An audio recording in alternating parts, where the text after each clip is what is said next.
Bonjour et bienvenue dans cet atelier lecture virale numéro 7.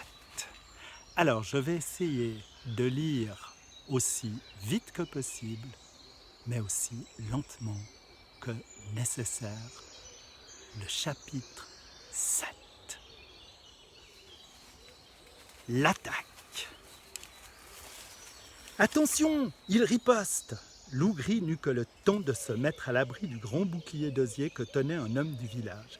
La flèche ennemie transperça le bouclier avec une telle force qu'elle lui blessa la cuisse. En boitant, le chef du village fit retraite derrière un petit grenier sur pilotis qui protégeait quelques archers. L'attaque des intrus avait pris le village de Trois-Saules par surprise. Les ennemis venaient de l'autre rive, tout au nord du Grand Lac. 2 hivers plus tôt, les habitants de Trois-Saules avaient appris qu'une épidémie avait ravagé le village de Deux-Rivières. Depuis, ils n'avaient osé reprendre contact avec leurs alliés, redoutant la contagion. Les pirogues qui s'en étaient approchées avaient essuyé des flèches et des gestes éloquents. On les dissuadait de s'approcher. De la part d'un village ami, cela ne pouvait signifier qu'un avertissement. Le mal était toujours présent. Contagieux. Lougri s'était imaginé que les habitants de Deux-Rivières enverraient une délégation lorsque Touris serait écarté. Il n'avait pas cherché plus loin, endeuillé par la disparition de sa chère fille, Œil de Buse. Il avait retrouvé sa pirogue vide et l'avait cherchée durant des mois sans succès. L'attaque avait eu lieu à l'aube.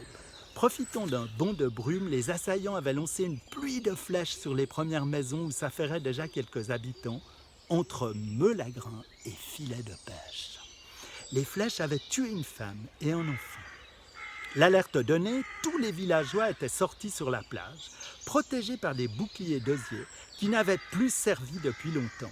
À 50 coudées de la rive, une dizaine de pirogues remplies d'hommes poussaient des cris de guerre, leur faisaient face.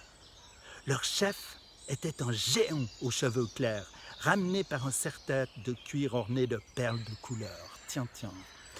Il vociférait dans une langue au son étrange, des insultes sans doute. Sans tarder, ils avaient riposté. Arcs tendus, frondes tournoyantes, ils les avaient arrosés de projectiles stoppant leur progression. Cependant, après quelques ordres de leur chef, les intrus s'étaient ressaisis.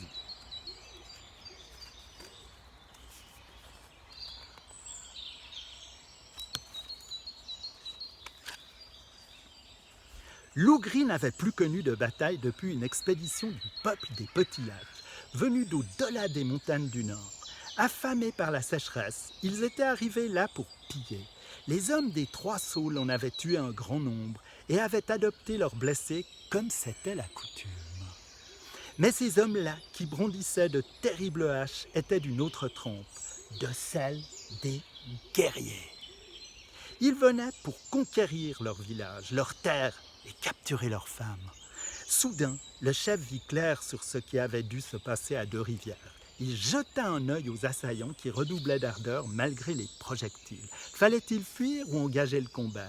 Il n'eut pas le temps de faire son choix. Venant de nulle part, une pluie de flèches s'abattit sur les intrus. Plusieurs d'entre eux basculèrent dans le lac. C'est alors que 4 pirogues fondirent la brume, celle de tête conduite par un homme jeune, à l'épaisse barbe brune. Son beau-frère, Serragile. L'arrivée de ses alliés fut saluée par la clameur des habitants de Trois-Saules. Le bond de brume qui sinuait entre la rive et la petite flotte d'assaillants finit par engloutir ces derniers. Les villageois entendirent encore une menace dans leur langue, hurler avec un fort accent. « Nous reviendrons !» Lorsque le brouillard se dissipa, les intrus avaient disparu. Cette pointe de flèche est en cuivre, je n'ai jamais rien vu de tel, s'exclama Main Magique. Elle brandissait dans sa main sanguinolente le petit triangle luisant qu'elle venait juste de retirer de la cuisse de Lougri.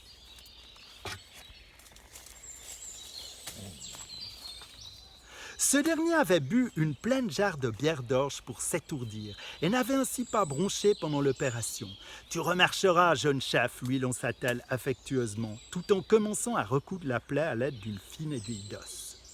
Serragile, Aurore et la délégation, après avoir accosté et chassé les assaillants, avait vite chargé Loup-Gris sur une pirogue. Il perdait trop de sang et avait besoin urgemment d'une guérisseuse habile, la leur étant morte d'une flèche dans le cou. Or, eux-mêmes venaient de quitter Main Magique quelques heures plus tôt. Flocon avait déboulé sur leur campement et les avait conduits à la vieille guérisseuse. Elle leur avait raconté qu'alertée par les grognements de miel, elle avait juste eu le temps d'apercevoir les enfants ligotés, emmenés sur des pirogues par les intrus.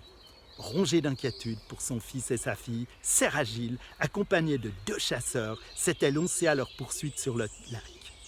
Trop tard. Ils avaient dû rebrousser chemin pour la nuit. Loup-Gris s'adressa à sa sœur, Aurore, et à son beau-frère. « Préparons notre riposte. Je suis maintenant certain qu'ils n'ont pas enlevé que vos 2 enfants. Ils détiennent sûrement ma fille. » Œil de Buse. À ces mots, Serragile et Aurore se regardèrent interloqués. « Je vois que vous ne savez pas encore pour Œil de Buse, poursuivit le blessé. On vous racontera en chemin. Je sais où ces pillards les ont emmenés. » Chapitre 8, le tumulus. Le soleil était déjà haut quand les enfants et leurs cousines purent enfin se reposer. Ils se désaltérèrent en se passant une louche qui plongeait dans le grand récipient de terre cuite qu'on leur avait apporté. Depuis l'aube, ils travaillaient à la réfection d'une maison avec les autres captifs. Les talons de couvreur de l'un d'eux avaient été mis à contribution pour réparer le toit. Les enfants devaient lier des roseaux en bottes avant de les hisser sur une échelle jusqu'au toit. Là-haut, le spécialiste les retaillait à bonne longueur avec un couteau de silex. Puis il les alignait sur les troncs fixés perpendiculairement au chevron.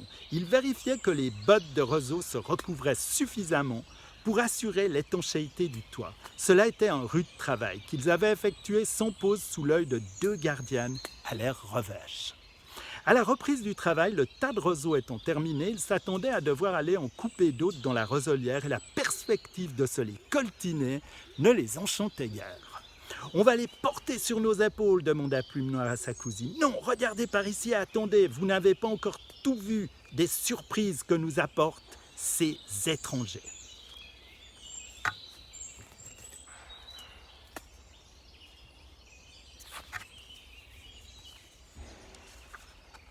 Lièvre Rapide et sa sœur concentrèrent leur regard sur l'étrange sentier indiqué par Œil de Buse. De profonds sillons parallèles serpentaient entre les champs. Soudain, ils entendirent des bœufs meugler et le claquement d'un fouet.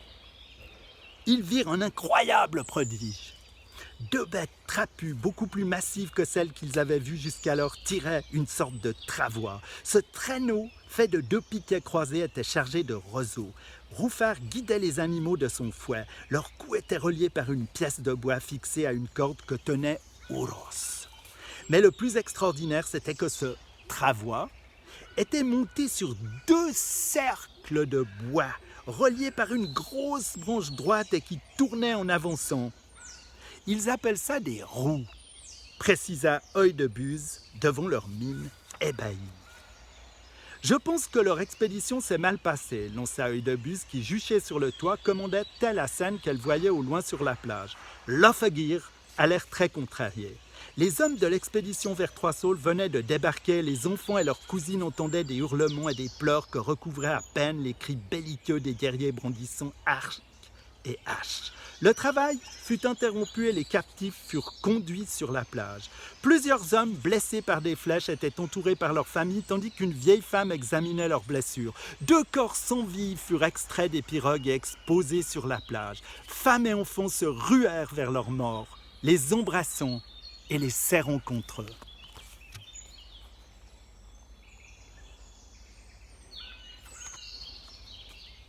Soudain, apercevant Œil de Buse, une femme saisit le poignard de Silette de son défunt mari avant de se diriger dans sa direction. « Fuis, Œil de Buse !» hurla Lièvre Rapide, effrayé. Mais sa cousine resta immobile face à la femme armée. Sans se laisser démonter, elle prononça des paroles dans la langue de ses ennemis. L'élan meurtrier de la femme fut stoppé net et cette dernière s'effondra au sol en pleurs.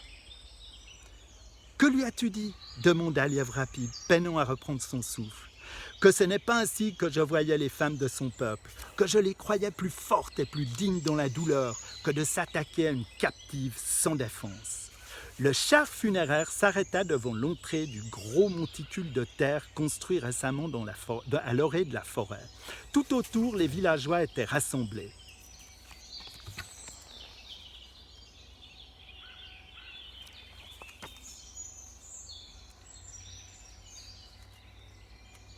Les captifs se tenaient un peu en retrait. Le soleil s'était couché et la pénombre commençait à s'imposer sur la scène. Un homme sévère à la barbe aussi blanche que sa tunique de lin semblait être l'homme sage des intrus.